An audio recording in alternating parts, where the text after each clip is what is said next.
ओ मैं गबरू शेर पंजाब दा,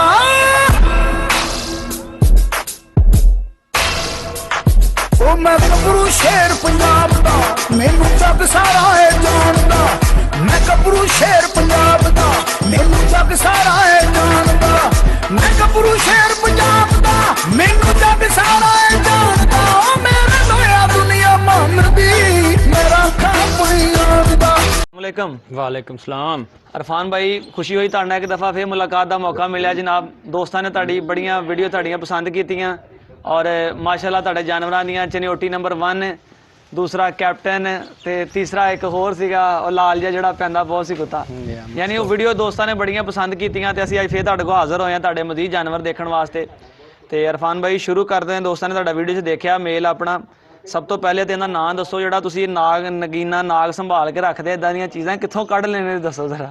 ਇਹਦਾ ਨਾਂ ਲਾਡੋ है भाई जी, मेरे दोस्त ने मियाँ असदुल्ला माछीवाल तो गुजरात तो उन्हें गिफ्ट किया है। अच्छा, गुजरात तो तुहानूं गिफ्ट हो के आया? जी गिफ्ट हो गया। तो इरफान भाई ये दसो किन्ने दिन हो गए तुहाडे कोल इहनूं आए नूं? इनू अज चौथा दिन है साडे कोल इत्थे चनियोट च अपना रबा शहर दे विच आए। जी अज चौथा दिन है अज। तो इहदी उम्र कितनी हो गई है? ये जो तकरीबन पौने 3 सालों का हो गया वा। इस टाइम इन्हें पौने 3 साल का है। जी हाँ। इरफान भाई देख रहे माशाअल्लाह कि जिहड़ी ओल्ड ब्लड लाइन दे विच बूली दे विच हड्ड पैर सिर जिहड़े चीज़ां हुंदियां सीगियां हुण बहुत घट रह गईयां ने। असीं पिछली दफ़ा भी तुहाडे कोल चनियोटी देखिया, सानूं वो चीज़ां नज़र आईयां। ये तुसीं कित्थों कढदे इदां दे नग, किद्दां तैयार करदे? कोई दोस्तां नूं दसो जरा डिटेल जरा। ये जी बड़े मेहनत नाल दोस्त ने साडे, उन्होंने कुत्तियां घर सवा के ते अग्गों तैयार कीते ने बच्चे। ये होर भी 2 भाई है ने, वो भी तुहाडे कोल ही ने? नहीं नहीं, वो उन्होंने कोल ही ने।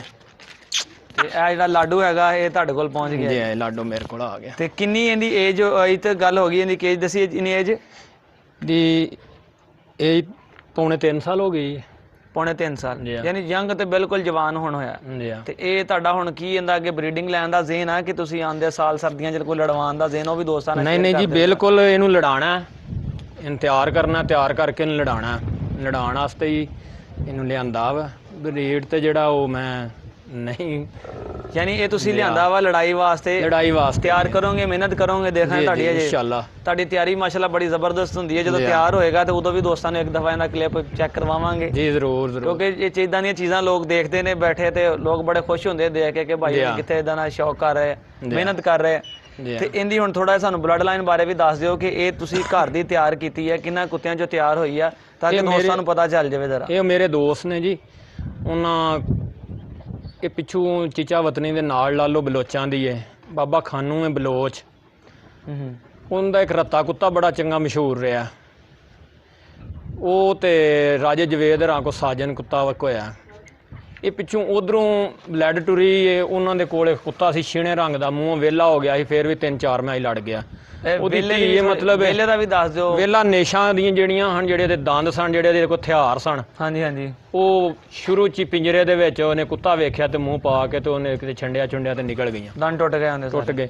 ਉਹਦੇ ਤੋਂ ਇਲਾਵਾ ਵੀ ਉਹ ਮਤਲਬ 4-5 ਮੈਚ ਫਿਰ ਵੀ ਲੜ ਗਿਆ, ਨੇਸ਼ਾ ਨਾ ਹੋਣ ਨਾਲ ਵੀ। ਆਪਣੀ ਨਸਲ ਦੇ ਸਿਰ ਤੇ? ਨਸਲ ਦੇ ਸਿਰ ਤੇ। ਉਹ ਗੱਡਿਆਂ ਵਾਲਾ ਕੁੱਤਾ ਇੱਥੇ ਚਨਿਓਟ ਦਾ ਬੜਾ ਮਸ਼ਹੂਰ ਹੈ, ਉਹਨੇ 25-26 ਮਿੰਟ ਉਹਦੇ ਨਾਲ ਵੀ ਲੜ ਕੇ ਬਰਾਬਰ ਕਰ ਦਿੱਤੀ। ਨੇਸ਼ ਮੂੰਹ ਦੇ ਵਿੱਚ ਕੋਈ ਨਹੀਂ ਸੀ, ਉਹਦੇ ਕੋਲ 2 ਵਾਰਾਂ ਡਿੱਗਾ, ਸਿਰਫ ਡਿੱਗਾ ਹੀ 2 ਵਾਰ। ਤੇ ਉਹਦੀ ਧੀ ਏ ਤੇ ਉਹ ਪਿੱਛੋਂ ਖਾਨੂ ਬਲੋਚ ਵਾਲਿਆਂ ਕੁੱਤਿਆਂ 'ਚੋਂ ਸੀ। ਅੱਗੋਂ ਫਿਰ ਕੁੱਤੇ ਚੰਗੇ ਮੇਲ ਕੇ ਤੇ ਬਲੱਡ ਜਿਹੜਾ ਤਿਆਰ, ਯਾਨੀ ਆਪ ਤਿਆਰ ਕੀਤੀ? ਆਪ ਤਿਆਰ ਕੀਤੀ। 5-7 ਸਾਲ ਜ਼ਾਇਆ ਕੀਤੇ ਸੀ ਜੀ, ਉਹਨਾਂ ਨੇ 6-7 ਸਾਲ ਤਿਆਰ ਜ਼ਾਇਆ ਕੀਤੇ ਨੇ। ਤੇ ਦੋਸਤੋ ਦੇਖ ਸਕਦੇ ਆ ਕਿ 6-7 ਸਾਲ ਲਾਏ ਆ ਤੇ ਚੀਜ਼ ਵੀ ਇਹਨਾਂ ਨੇ ਵਾਕਈ ਨਗ ਤਿਆਰ ਕੀਤੇ। ਇਦਾਂ ਦੇ ਨਗ ਬਹੁਤ ਹੁਣ ਘੱਟ ਦੇਖਣ ਨੂੰ ਮਿਲਦੇ ਆ, ਮਿਹਨਤ ਕਰਨੀ ਪੈਂਦੀ, ਸਾਰੀ ਗੱਲ ਆ। ਤੁਸੀਂ ਦੇਖਿਆ ਕਿ ਆਪਣਾ ਪਿਛਲੀ ਵੀਡੀਓ 'ਚ ਵੀ ਇਰਫਾਨ ਭਾਈ ਦਾ ਚਨਿਓਟੀ ਨੰਬਰ 1 ਤੇ ਉਹ ਇਦਾਂ ਦੇ ਕੁੱਤੇ ਜਿਹੜੇ ਇਹਨਾਂ ਨੇ ਇਹ ਜ਼ਿਆਦਾਤਰ ਘਰ ਦੀ ਬਰੀਡ ਹੀ ਜਿਹੜੀ ਉਹਨਾਂ ਤੇ ਹੀ ਆਪਣਾ ਯਕੀਨ ਕਰਦੇ ਤੇ ਉਹੀ ਤਿਆਰ ਕਰਕੇ ਤੇ ਅੱਗੇ ਲੈ ਕੇ ਆਉਂਦੇ ਨੇ ਜੀ। ਐਵੇਂ ਹੀ ਗੱਲ ਹੈ ਜੀ। ਤੇ ਦੋਸਤੋ ਤੁਸੀਂ ਆਪਣਾ ਮੇਲ ਇੱਕ ਦਫਾ ਫਿਰ ਦਿਖਾ ਦਿਓ, ਤੁਹਾਨੂੰ ਭਾਈ ਚੈੱਕ ਕਰਵਾ ਦੇਣ। ਤੇ ਇਹਦੀ ਹੁਣ 4 ਦਿਨ ਹੋਏ ਆ ਤੇ ਤੁਸੀਂ 4 ਦਿਨ 'ਚ ਇਹਦੀ ਥੋੜਾ ਜਿਹਾ ਦੱਸੋ, ਹਲੇ ਤੇ ਐਡਜਸਟ ਵੀ ਨਹੀਂ ਹੋਇਆ ਹੋਣਾ। ਇਹ ਡਾਈਟ ਵਗੈਰਾ ਤੁਸੀਂ ਇਹਦੀ ਹਜੇ ਆਪਣਾ ਕੋਈ ਸਿਲੈਕਟ ਕਰ ਲਈ ਆ ਕਿ ਹਜੇ ਕੋਈ ਤਿਆਰੀ ਸ਼ਿਆਰੀ ਦੇ ਵਿੱਚ ਕੋਈ ਦਵਾਈ ਚੇਂਜ ਕਰਨੀ ਇਹਦੀ? ਮਤਲਬ ਨਹੀਂ ਨਹੀਂ, ਅਜੇ ਕੋਈ ਸ਼ੈ ਨਹੀਂ, ਅਜੇ ਤਾਂ ਬਸ ਇਹ ਆਇਆ ਤੇ ਹੁਣ ਇਹਨੂੰ ਮਤਲਬ ਕੋਈ ਥੋੜਾ ਜਿਹਾ ਸੈੱਟ ਫਿਟ ਕਰਾਂਗੇ ਆਹਿਸਤਾ ਆਹਿਸਤਾ, ਤੇ ਫਿਰ ਇਹਦੀ ਤਿਆਰੀ ਲੈ ਕੇ ਡਾਈਟ ਲੈ ਕੇ ਆਓ। ਤੇ ਇਸ ਕੰਡੀਸ਼ਨ ਦੇ ਵਿੱਚ ਗਰਮੀ ਦੇ ਮਾਹੌਲ ਦੇ ਵਿੱਚ ਇਰਫਾਨ ਭਾਈ ਤੁਹਾਡਾ ਇੰਨਾ ਐਕਸਪੀਰੀਅੰਸ ਆ, ਦੋਸਤਾਂ ਨੂੰ ਦੱਸੋ ਕਿ ਜੇ ਆਖਰ ਉਹ ਜਾਨਵਰ ਗਰਮੀ ਤੋਂ ਬਚਾਉਣ ਵਾਸਤੇ ਉਹਨੂੰ ਕਿਸ ਤਰ੍ਹਾਂ ਦੀ ਖੁਰਾਕ ਦੇਣ ਕਿ ਜਾਨਵਰ ਜ਼ਿਆਦਾ ਕਮਜ਼ੋਰ ਵੀ ਨਾ ਹੋਵੇ ਤੇ ਉਹਦੀ એનર્ਜੀ ਲੈਵਲ ਵੀ ਜਿਹੜਾ ਬਰਕਰਾਰ ਰਹੇ। ਹਰ ਸ਼ਿਕਾਰੀ ਦਾ ਆਪਣਾ ਹਿਸਾਬ ਹੁੰਦਾ ਜੀ, ਮੱਖਣ ਸ਼ੱਖਣ ਵੀ ਦੇਣਾ ਚਾਹੀਦਾ ਗਰਮੀ ਵਿੱਚ, ਤੇ ਜਿਹੜੇ ਕੁੱਤਿਆਂ ਨੇ ਮੱਖਣ ਸ਼ੱਖਣ ਜਾਂ ਲੱਸੀ ਦਹੀਂ ਦਾ ਮਤਲਬ ਲੱਸੀ ਤੇ ਨਹੀਂ ਖੈਰ ਕੁੱਤੇ ਨੂੰ ਪਾਉਣੀ ਚਾਹੀਦੀ, ਅਸੀਂ ਤੇ ਪਾਈ ਕਦੀ ਨਹੀਂ ਆ। ਅੱਛਾ ਲੱਸੀ ਤੁਸੀਂ ਨਹੀਂ ਪਾਉਂਦੇ ਕੁੱਤਿਆਂ ਨੂੰ? ਨਹੀਂ ਅਸੀਂ ਨਹੀਂ ਕਦੀ ਪਾਈ। ਜਾਨਵਰਾਂ ਨੂੰ ਦੇਖ ਕੇ ਕਰ ਰਿਹਾ, ਬੰਦਿਆਂ ਨੂੰ ਨਹੀਂ ਪੈਂਦਾ ਤੇ ਨਹੀਂ ਕਦੀ ਲੱਸੀ ਪਾਈ ਨਹੀਂ। ਯਾਨੀ ਤੁਹਾਡੇ ਤਜਰਬੇ ਦੇ ਮੁਤਾਬਕ ਲੱਸੀ ਨਾ ਪਾਓ, ਦੁੱਧ ਪਾ ਲਓ, ਥੋੜਾ ਪਾ ਲਓ, ਦੁੱਧ ਪਾ ਲਓ ਤੁਹਾਡੇ ਕੋਲ ਥੋੜਾ ਪਾ ਲਓ, ਦੁੱਧ ਪਾਓ ਲੱਸੀ ਨਾ ਪਾਓ। ਨਹੀਂ ਲੱਸੀ ਨਹੀਂ ਪਾਣੀ ਚਾਹੀਦੀ, ਬਹੁਤ ਫਿਰ ਮਜਬੂਰੀ ਦਾ ਨਾਂ ਹੈ। ਸ਼ੁਕਰੀਆ। ਨਹੀਂ ਬਹੁਤ ਸਾਰੇ ਦੋਸਤ ਕਹਿੰਦੇ ਨੇ ਕਿ ਲੱਸੀ ਪਾਓ, ਇਹਨਾਂ ਗਰਮੀ ਵਗੈਰਾ ਜਿਗਰ ਦੀ ਕੁੱਤੇ ਤੁਸੀਂ ਜੇ ਇੰਜ ਕਰਨਾ ਤਾਂ ਤੇਲ ਦੇ ਲਵੋ ਸਰੋਂ ਦਾ, ਨਾ ਤਾਂ ਸਰੋਂ ਦਾ ਦੇ ਲਓ, ਤਾਰੇ ਮੀਰੇ ਦਾ ਦੇ ਲਓ, ਜਿਹਨੂੰ ਬੰਦੇ ਗੰਦਰਫ ਦਾ ਵੀ ਸੱਦਦੇ ਨੇ, ਦਮਾਂ ਦਾ ਵੀ ਸੱਦਦੇ ਨੇ, ਉਹ ਦੱਸ ਦਿਓ ਇੱਕ ਜਵਾਨ ਕੁੱਤੇ ਨੂੰ ਕਿੰਨਾ ਕੁ ਦੇਣਾ ਚਾਹੀਦਾ ਹੈਗਾ? ਉਹ ਜੀ ਥੋੜੇ ਤੋਂ ਸ਼ੁਰੂ ਕਰਨਾ ਚਾਹੀਦਾ, ਇੱਕ ਢੱਕਣ ਤੋਂ, ਬੋਤਲ ਦਾ ਜਿਹੜਾ ਢੱਕਣ ਹੁੰਦਾ ਉਸ ਤੋਂ ਸ਼ੁਰੂ ਕਰਨਾ ਚਾਹੀਦਾ, ਜਿੱਥੇ ਤੱਕ ਕੁੱਤਾ ਤੁਹਾਡਾ ਪਚਾ ਲਵੇ। ਫਿਰ ਉਹਨੂੰ ਆਸਤਾ ਆਸਤਾ ਡੇਲੀ ਦੇਣਾ ਚਾਹੀਦਾ ਉਹਨਾਂ ਨੂੰ? ਜੀ ਡੇਲੀ ਦੇਣਾ ਚਾਹੀਦਾ, ਵਧਾਉਂਦੇ ਜਾਓ ਜਿਵੇਂ ਜਿਵੇਂ ਬਰਦਾਸ਼ਤ ਕਰਦਾ ਜਾਵੇ। ਹਾਂ ਉਹ ਆਸਤਾ ਆਸਤਾ 2 ਦਿਨ ਬਾਅਦ 3 ਦਿਨ ਬਾਅਦ ਥੋੜਾ ਥੋੜਾ ਵਧਾਉਂਦੇ ਜਾਓ। ਦੋਸਤੋ ਇਰਫਾਨ ਭਾਈ ਦੀਆਂ ਬੜੀਆਂ ਨਿਆਬ ਤੇ ਕੀਮਤੀ ਗੱਲਾਂ ਤੁਹਾਡੇ ਤੱਕ ਅਸੀਂ ਪਹੁੰਚਾਈਆਂ ਪੰਜਾਬੀ ਸ਼ੌਕ ਦੇ ਜ਼ਰੀਏ। ਇਰਫਾਨ ਭਾਈ ਦੀਆਂ ਇਹ ਗੱਲਾਂ ਜਿਹੜੀਆਂ, ਇਹ ਮਸ਼ਵਰੇ ਤੇ ਇਹਨਾਂ ਦਾ ਜਿਹੜਾ ਲਾਡੂ ਆਖਰ ਤੁਹਾਨੂੰ ਪਸੰਦ ਆਇਆ ਹੋਵੇ ਤੇ ਸਾਡੀ ਵੀਡੀਓ ਨੂੰ ਲਾਈਕ ਕਰਿਓ, ਸ਼ੇਅਰ ਕਰੋ, ਕਮੈਂਟ ਕਰਕੇ ਦੱਸਿਓ ਕਿ ਜਿਹੜੀ ਇਹ ਚੀਜ਼ ਮਾਸ਼ਾਅੱਲਾ ਸੰਭਾਲੀ ਹੈ। ਹਾਲੇ 4 ਦਿਨ ਹੋਏ ਨੇ ਤੇ ਉਹ ਇੰਨਾ ਅਟੈਚ ਹੋ ਗਿਆ ਇਹਨਾਂ ਨਾਲ, ਮਜ਼ੀਦ ਜ਼ਰਾ 1-2 ਮਹੀਨੇ ਲੰਘਣਗੇ ਤੇ ਪੂਰੀ ਬਲਾ ਬਣ ਜਾਏਗਾ। ਤੇ ਮਿਲਦੇ ਹਾਂ ਇਨਸ਼ਾਅੱਲਾ ਨਵੀਂ ਵੀਡੀਓ ਦੇ ਨਾਲ। ਇਰਫਾਨ ਭਾਈ ਦੇ ਮਜ਼ੀਦ ਡੌਗਸ ਵੀ ਨੇ, ਉਹ ਵੀ ਤੁਹਾਨੂੰ ਅੱਜ ਆਪਣਾ ਦਿਖਾਵਾਂਗੇ ਨੈਕਸਟ ਵੀਡੀਓ ਦੇ ਵਿੱਚ। ਅੱਲਾ ਹਾਫਿਜ਼।